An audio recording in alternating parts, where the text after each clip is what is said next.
আসসালামু আলাইকুম। আশা করি আপনারা সকলেই ভালো আছেন। যে যেখান থেকে আমার ভিডিওটি দেখছেন সকলকে জানাচ্ছি স্বাগতম। আজ আমি তৈরি করে দেখাবো রেস্টুরেন্ট স্টাইলে হোয়াইট সস পাস্তা। আপনারা বাড়িতে খুব সহজভাবেই কিভাবে হোয়াইট সস পাস্তাটি তৈরি করবেন সেই রেসিপিটি আপনাদের সাথে শেয়ার করছি। দেখে কিন্তু বুঝতেই পারছেন পাস্তাটা যে কতটা লোভনীয় লাগছে এবং এটা খেতেও কিন্তু আলহামদুলিল্লাহ অনেক বেশি মজার ছিল। রেস্টুরেন্ট থেকে কিন্তু কোনো অংশেই কম ছিল না। তো কিভাবে আমি বাসায় এই হোয়াইট পাস্তা তৈরি করেছি চলুন তাহলে দেখে নিই। হোয়াইট পাস্তা তৈরি করার জন্য আমি এখানে পাস্তা নিয়ে নিয়েছি, দেখতে পাচ্ছেন। আপনারা যে কোনো শেপের পাস্তা নিয়ে নিতে পারেন, তো আমি এই পাস্তাগুলো নিয়ে নিচ্ছি। তো পাস্তা বয়েল করার জন্য হাঁড়িতে পানি নিয়ে নিয়েছি এবং দিয়ে দিচ্ছি হাফ চামচের থেকেও কম লবণ এবং দিয়ে দিব 1 টেবিল চামচের মতো তেল। এবার পানিটা বলক আসা পর্যন্ত অপেক্ষা করব। পানিটা বলক চলে আসলে এর মধ্যে আমরা পাস্তাগুলো দিয়ে দেব। এবার 5 থেকে 6 মিনিটের জন্য পাস্তাগুলোকে আমরা সিদ্ধ করে নেব।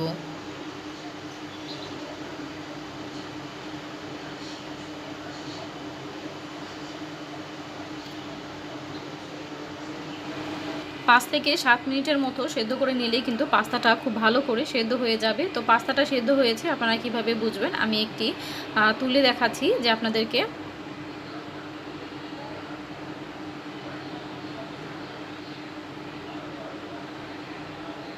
তো একটি পাস্তা আমি তুলে নিয়েছি এবং একটি চাকুর সাহায্যে দেখতে পাচ্ছেন আমি হালকা করে চাপ দিলেই কিন্তু পাস্তাটা খুব সুন্দর করে কেটে যাচ্ছে। তার মানে হচ্ছে পাস্তাটা কিন্তু সেদ্ধ হয়ে গিয়েছে। তো এবার আমি ছেঁকে তুলে নিচ্ছি।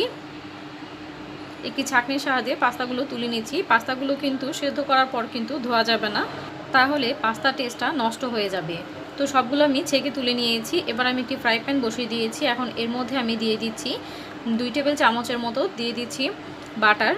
আমরা এখানে হোয়াইট সসটা তৈরি করে নিব, তো সেজন্য আমি বাটার দিয়ে দিচ্ছি। বাটারটা যখন মেল্ট হয়ে আসবে তখন এর মধ্যে আমি দিয়ে দিব 2 চা চামচের মতো ময়দা।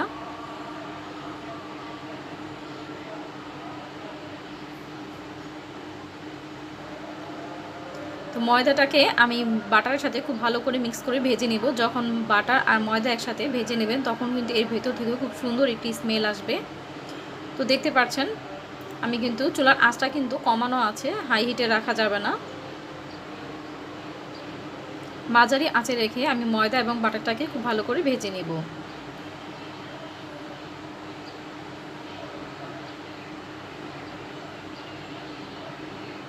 যতটুকু বাটার নেবেন তো ঠিক ততটুকুই ময়দা নেবেন, তাহলে কিন্তু এটা রেশিওটা ঠিক থাকবে।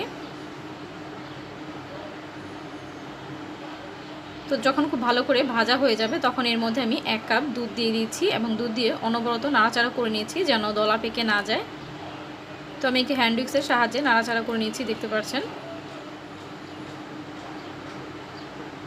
চুলার আঁচটা কিন্তু কমানো থাকবে। এই পর্যায়ে দেখতে পাচ্ছেন খুব দ্রুতই কিন্তু সসটা ঘন হয়ে আসে।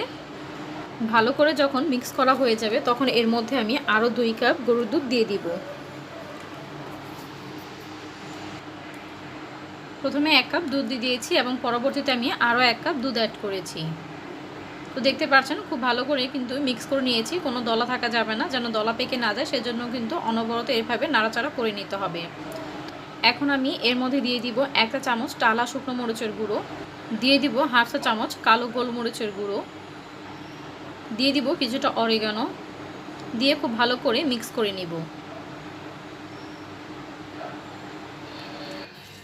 এখন সসের মধ্যে দিয়ে দিব সামান্য পরিমাণে লবণ দিয়ে আবারও খুব ভালো করে মিক্স করে নিব।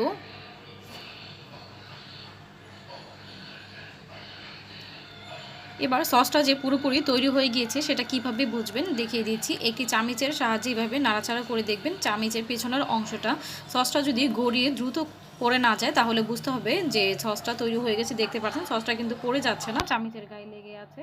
তো এই পর্যায়ে কিন্তু সসটা হয়ে গিয়েছে। তো এখন এর মধ্যে আমি দিয়ে দিচ্ছি মজারেলা চিজ, দিয়ে খুব ভালো করে মিক্স করে নিয়েছি এবং মেশানো হয়ে গেলে কিন্তু চুলা থেকে নামিয়ে নেব।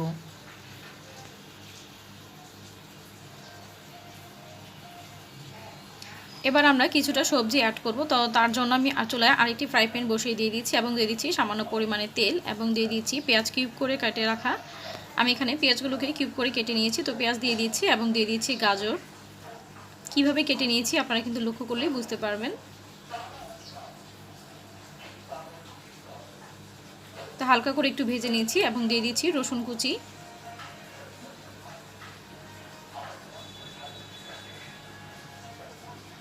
রসুন কুচি দেওয়া হয়ে গেলে এখন এর মধ্যে আমি 2 রকমের ক্যাপসিকাম ব্যবহার করছি, হলুদ এবং লাল কালার দুইটাই ক্যাপসিকাম দিয়ে দিয়েছি। আপনারা চাইলে 3 কালার দিতে পারেন অথবা একটি কালারও দিতে পারেন।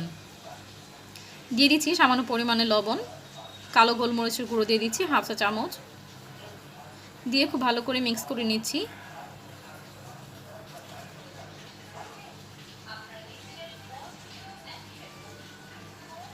দিয়ে দিচ্ছি সামান্য পরিমাণে অরিগানো, আর দিয়ে দিব টালা শুকনো মরিচের গুঁড়ো 1 চা চামচ,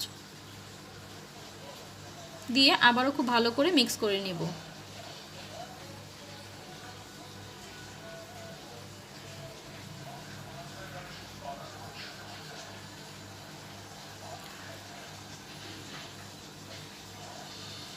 খুব ভালো করে মিক্স করা হয়ে গেলে চুলা থেকে নামিয়ে নিব। এই পর্যায়ে দেখতে পাচ্ছেন হয়ে গেছে কিন্তু।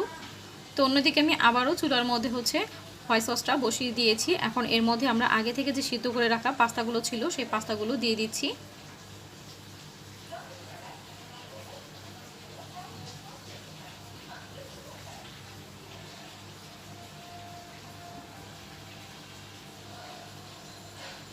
তো পাস্তাগুলো দিয়ে খুব ভালো করে মিশিয়ে নিয়েছি।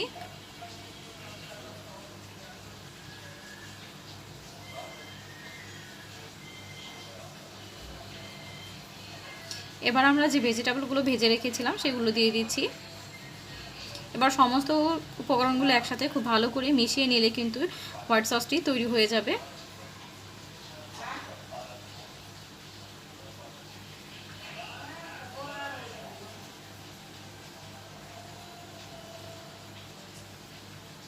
এখন এর উপর দিয়ে দিচ্ছি অরিগানো কিছুটা পরিমাণে, দিয়ে দিচ্ছি টালা শুকনো মরিচের গুঁড়ো এবং দিয়ে দিচ্ছি গোলমরিচের গুঁড়ো, দিয়ে আবারও খুব ভালো করে মিক্স করে নিব।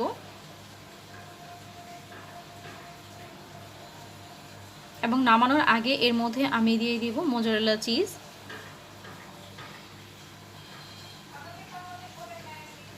এতে করে দেখতে কিন্তু খুবই সুন্দর হবে এবং রেস্টুরেন্টের মতোই কিন্তু হোয়াইট সস পাস্তাটা দেখতে হবে এবং এটা খেতেও কিন্তু অনেক বেশি মজার হয়ে থাকে। নামানোর আগে দিয়ে দিব 1 টেবিল চামচ বাটার। বাটার দেওয়ার কারণে কিন্তু অনেক সুন্দর একটি স্মেল আসবে এবং এটা খেতেও কিন্তু অনেক বেশি টেস্টি হবে।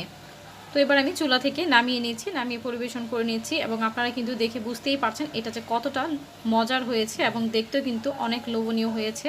তো আশা করছি আমার আজকের ভিডিওটি আপনাদের কাছে ভালো লেগেছে। ভিডিওটি যদি ভালো লেগে থাকে তাহলে অবশ্যই একটি লাইক দিয়ে দিবেন এবং আপনাদের যদি কোনো মতামত থেকে থাকে কমেন্ট বক্সে কমেন্ট করে জানাবেন।